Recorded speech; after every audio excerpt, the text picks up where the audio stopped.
안녕하세요, 독자님들. 경제용입니다. 내일 아침에 눈을 딱 떴을 때 전 세계 주식시장에서 무려 5,500조 원이라는 엄청난 자금이 막 순식간에 증발하거나 특정 기업들로 쫙 빨려 들어간다면 어떨까요? 와, 5,500조 원이면 진짜 상상도 안 가는 규모네요. 약간 거대한 블랙홀 같은 느낌이랄까요? 맞아요. 바로 그겁니다. 이게 무슨 공상과학 영화의 한 장면 같지만 사실 올해 당장 우리 눈앞에서 벌어질 수 있는 현실이거든요. 네, 참 무서운 현실이죠. 그래서 오늘 2026년 4월 6일자 서울경제신문 기사들을 바탕으로 이 굵직한 이슈들을 한번 파헤쳐 보겠습니다. 단순히 먼 나라의 혁신 이야기가 아니고요. 그렇죠. 당장 우리 삶이랑 아주 밀접하죠. 네, 그 5,500조 원을 빨아들일 AI 스타트업들의 상장 소식부터 전례 없는 최악의 중동 에너지 대란, 그리고 당장 독자님들 통장과 직결되는 수도권 전세난과 집값 요동까지 핵심만 짚어보겠습니다. 기자님, 오늘 준비된 소식들이 얼핏 보면 막 다 흩어져 있는 것 같잖아요. 네, 뭐 AI, 전쟁, 부동산이니까 주제가 확확 바뀌는 것 같죠. 그런데 이게 사실은 아주 끈끈하게 다 연결돼 있다고요. 네, 맞습니다. 표면적으로는 완전히 다른 분야의 기사들이지만 그 기저에 흐르는 핵심 원리는 딱 두 가지거든요.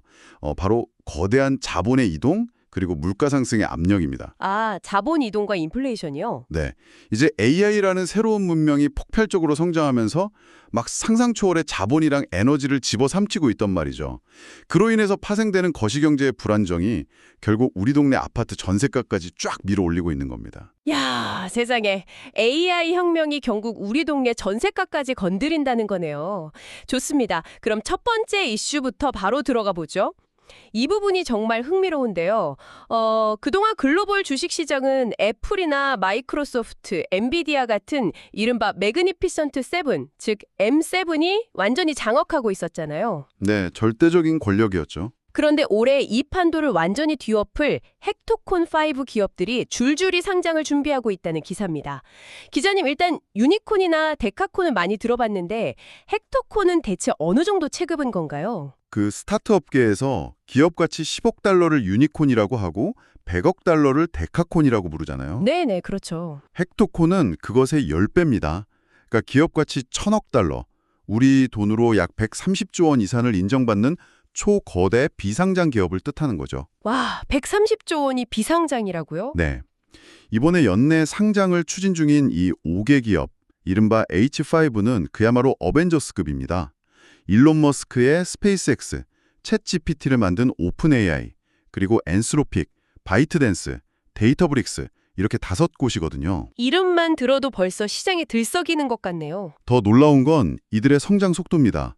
불과 3년 전만 해도 이 5개 기업의 합산 가치가 약 4,800억 달러 수준이었는데 지금은 무려 850%나 폭등을 했습니다. 네, 850%요? 네, 그래서 지금 합산 가치가 3조 6,540억 달러, 한화로 약 5,506조 원에 달합니다. 잠깐만요, 기자님. 3년 만에 850% 상승이라 솔직히 숫자가 너무 커서 약간 현실감이 좀 떨어지거든요. 당장 올해 6월에 상장을 목표로 하는 스페이스X를 예로 들어보죠. 시장에서 스페이스X 가치를 2조 달러까지 본다는데 제가 여기서 딴지를 좀 걸어보겠습니다. 네, 어떤 점이 궁금하신가요? 엔비디아는 전 세계 AI를 굴리는 물리적인 칩을 실제로 막 찍어내서 엄청난 현금을 쓸어 담고 있잖아요. 근데 스페이스X는 우주로 로켓을 쏘아 올리는 회사인데 과연 2조 달러라는 가치가 정당한 걸까요? 이거 전형적인 거품 아닌가요? 아주 날카로운 지적이십니다. 사실 로켓만 쏜다면 당연히 거품이겠죠. 하지만 시장이 스페이스X에 2조 달러를 베팅하는 이유는 그들이 미래 AI 생태계의 인프라를 완전히 독점하고 있기 때문입니다. 인프라 독점이요? 아, 통신망 같은 건가요? 맞습니다. 스페이스X의 핵심은 지구 전체를 저궤도 위성으로 덮는 스타링크 프로젝트거든요. 전 세계 어디서든 지연 없이 AI 데이터 센터나 무인 로봇을 연결하려면 압도적인 통신망이 필요한데 그걸 우주에서 쏘아주는 유일한 기업인 겁니다. 아, 단순한 우주쇼가 아니었네요. 네. 만약 2조 달러 가치로 상장하면 단숨에 전 세계 시가총액 6위로 올라서게 되거든요. S&P 500에서 이 정도 체급은 애플, 엔비디아, 마이크로소프트 등 딱 5곳뿐입니다. 와, 단숨에 글로벌 6위라니. 그럼 이해가 갑니다. 근데 기사를 보니까 삼성증권 수석 연구위원 분석을 인용해서 이런 거대 기업들이 상장하면 시장에 단기 유동성 블랙홀이 생길 거라고 경고를 하더라고요. 이거는 어떤 원리로 일어나는 건가요? 심리적인 요인도 분명 있지만 가장 무서운 건 기계적인 강제 매도 현상 때문입니다. 이게 핵심이거든요. 강제 매도요? 누가 강제로 팔게 시키는 건가요? 전 세계 자금의 엄청난 비중이 사실 S&P 500 같은 지수를 추종하는 인덱스 펀드나 ETF에 묶여 있잖아요. 이런 펀드들은 각 기업의 시총 비율대로 주식을 기계적으로 담아야 하는 엄격한 규칙이 있습니다. 아, 비율을 맞춰야 하니까? 네. 그런데 갑자기 스페이스X 같은 2조 달러짜리 초대형 기업이 지수에 떡하니 편입된다고 생각해 보세요. 펀드 매니저들은 이 새로운 주식을 의무적으로 엄청나게 사들여야만 합니다. 그럼 그 살 돈을 어디서 구할까요? 아, 펀드에 돈은 한정되어 있으니까 어쩔 수 없이 이미 들고 있던 애플이나 엔비디아 같은 걸? 네, 맞습니다.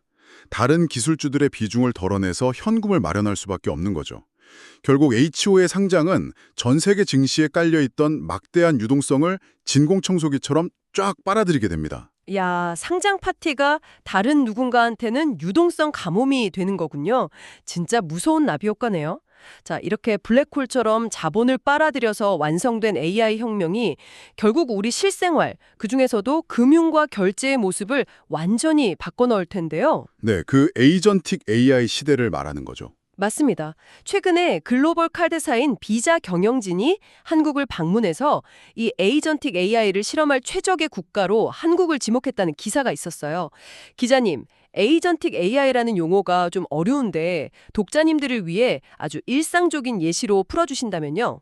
쉽게 비유하자면 독자님의 똑똑한 개인 비서한테 독자님의 지갑이나 법인카드를 아예 통째로 쥐어준 것과 같습니다. 카드를 쥐어준다고요?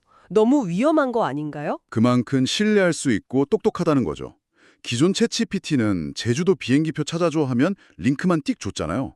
근데 에이전틱 AI는 독자님 캘린더 보고 일정을 짠 뒤에 가장 저렴한 항공권을 고르고 스스로 독자님 계좌에서 돈을 빼서 결제까지 딱 완료해버립니다. 와, 결제까지 다 끝내고 저한테는 예약 번호만 보내주는 거군요. 네. 이 모든 과정은 기존의 그 느린 은행망이 아니라 24시간 실시간으로 돌아가는 블록체인과 스테이블 코인을 통해 이루어지거든요. 진짜 혁신이네요. 근데 비자 같은 글로벌 공룡 기업이 왜 하필 한국을 그 엄청난 실험실로 콕 집은 걸까요? 데이터가 압도적이니까요.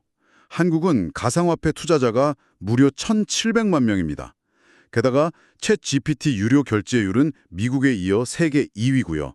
구글 제미나이의 매출 기여도 역시 11.4%로 세계 2위입니다. 와, 우리가 진짜 AI랑 코인 쪽에 돈을 아끼지 않는군요. 네, 신기술에 돈을 내고 블록체인 지가 쓰는데 익숙한 수천만 명의 인구가 밀집된 나라는 전 세계적으로 한국이 거의 유일합니다. 듣고 보니 우리가 완벽한 테스트베드네요.